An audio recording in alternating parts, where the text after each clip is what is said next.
Hello, and welcome to the Antelope News for November 20th, 2020. I'm Gabby Webb. This is our final program before the Thanksgiving break.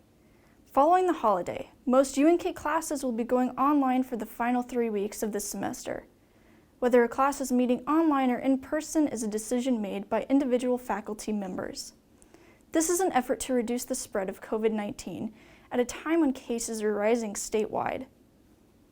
In another change to tradition caused by the pandemic, the Korean Student Association at Kearney's annual Korean Culture Festival is going online this year. Here's Ryan Range with a preview of the upcoming virtual festivities. Song, dance, and food. These are the spectacles usually beheld at UNK's Korean Festival.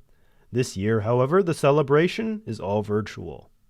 The annual event celebrates Korean culture while also educating the community, a point that UNK Pop co-founder Rebecca Peterson is quite proud of. A lot of the time in Kearney, it's hard to get exposure to different cultures. And so I think having festivals, not just a Korean festival, but like the Japanese festival, like those types of festivals, introducing Kearney to different cultures, I think they're very important in educating the community.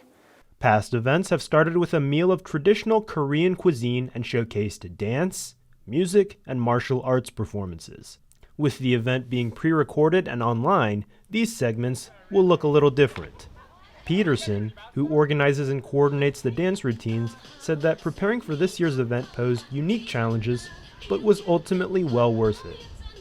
Because of scheduling and not being able to find a place to practice, we were only able to do 3 dances instead of the usual 5 or 6 dances. So that was a challenge, but overall it went pretty smoothly. It was definitely different. We've never filmed like a sort of dance music video style before, so that was new. Very exciting though. You can watch the Korean Festival online on the KSAC YouTube channel by searching for Korean Student Association at Kearney. The live stream starts at 7 o'clock p.m. on November 21st. For Antelope News, I'm Ryan Range. Prepare to say goodbye to a UNK landmark. The Otto C. Olson building will be demolished early next year. The building hosted a variety of academic programs in its 65-year history, most of which have relocated to the newly constructed Discovery Hall. Before the building comes down, a lot of work needs to be done inside. This includes clearing old copper phone lines and addressing a steam pipe that feeds into the neighboring Fine Arts building.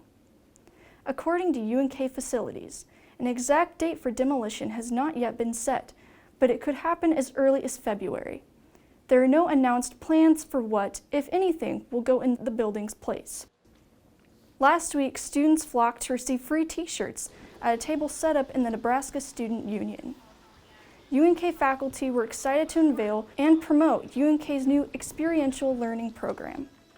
Experiential learning is hands-on learning, so learning by doing. We think it's a real enhancement to every degree program because it gets students actually doing the work that's typical for that field. And so in that way we think it's really important for preparing students for what comes next. It may be a job, it may be graduate school, it may be professional school. For students that began studying at UNK prior to the 2021 catalog year, an experiential learning course will not be a requirement. But according to Hinga, those students will not miss out on the opportunity. Most departments will be tweaking existing courses to make them more hands-on, and it is likely that many current undergraduate students will encounter those courses, whether or not their degree program requires the experiential learning aspect. For more information on experiential learning, visit unk.edu/EXL. Veterans Day was observed last Wednesday. Keep on rocking in the free world. UNK alumnus Seth Sloan and the Antelope News' very own Cassie Brown performed patriotic tunes while students signed a banner to thank a veteran. The event was sponsored by the Loper Programming and Activities Council.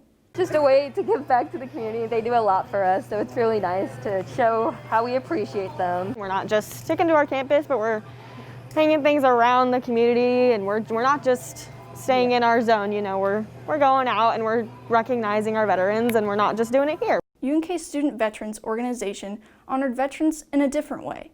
Here's Cassie Brown with more. On Saturday, UNK's Student Veterans Organization held its first annual Vets for Vets Veterans Suicide Awareness Ruck March. Students and community members alike made the 8.5-mile trek to raise awareness. The number of participants doubled the organization's expectations and it was a successful event. Participants ranged from age 6 to age 73, and a dog or two even tagged along.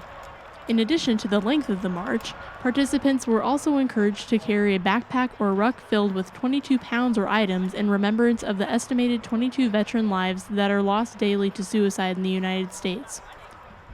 I'm here on the trail at Cotton Mill Park. This marks the end of the Veteran Suicide Awareness March that took place today, starting at the archway, coming clear to Cotton Mill Park. Members of the Student Veterans Organization were happy with the overall success as they surpassed their goal.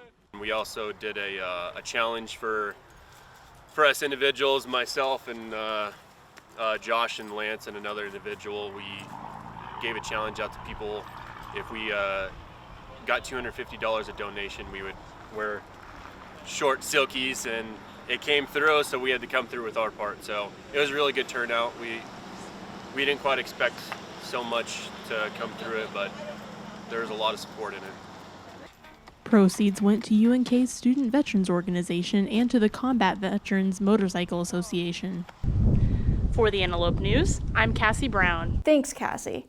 And if you or someone you know needs help, call the number on the screen for help with concerns of veteran suicide. While veterans were being honored, care packages were being made for active military members at the Sisters for Soldiers event. We'll go to Brittany Manuel to see how UNK is sending holiday cheer overseas. Alpha Omicron Pi kicked off this holiday season with their annual Sisters for Soldiers event. Students and Kearney residents gathered together the night before Veterans Day to decorate cards and make care packages for U.S. military members stationed overseas. I think it kind of brings a realization as to how grateful or how lucky a lot of us really are getting to go home on the holidays, be with our families, have a nice home-cooked meal, not have to work. That's a big realization that not everybody gets that. A lot of people have to work, like the military don't get the day off. They are still getting up and fighting for our country. And I think that just kind of brings it into perspective. And so a lot of people realize, oh, maybe I should help make care packages or maybe I should donate, sort of thing, and just be more grateful overall for what we have. In the weeks leading up to the package assembly, monetary donations and supplies were collected at grocery stores and organizations in town. The campus and Kearney community worked together to gather items such as candy, snack foods, toiletries, and DVDs. It's really cool because it's brought together the campus community. Already tonight we've had a couple different organizations stop by and bring us donations to just add to our donations that we already had.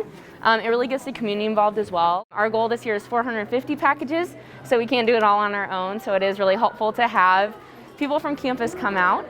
Individuals with family members or friends overseas were able to provide a specific address for a box. Many participants had a personal connection to the military. A big reason for coming is my dad served in the military, and when he came home, he would always talk about how he would get gift packages for Christmas and whatnot, and how that really lifted the spirits of everyone overseas. And I thought, what better way to give back than to do the same thing that I know makes a difference. A total of 451 care packages were made this year, reaching the sorority's goal. The boxes will be sent to the nonprofit Soldiers Angels, where they will then be shipped to military bases overseas. The remaining $3,000 AOHI received in donations will go to the Central Veterans Home here in Kearney. For Antelope News, I'm Brittany Manuel. Thanks, Brittany. And we want to thank our YouTube subscribers. Because of you, we've exceeded our goal of 100 subscribers, and after hitting that milestone, people can now find our program at youtube.com/c/UNK-Antelope. And that brings us to the end of this episode of Antelope News. We'll be back after the Thanksgiving break. I'm Gabby Webb, and thank you for watching.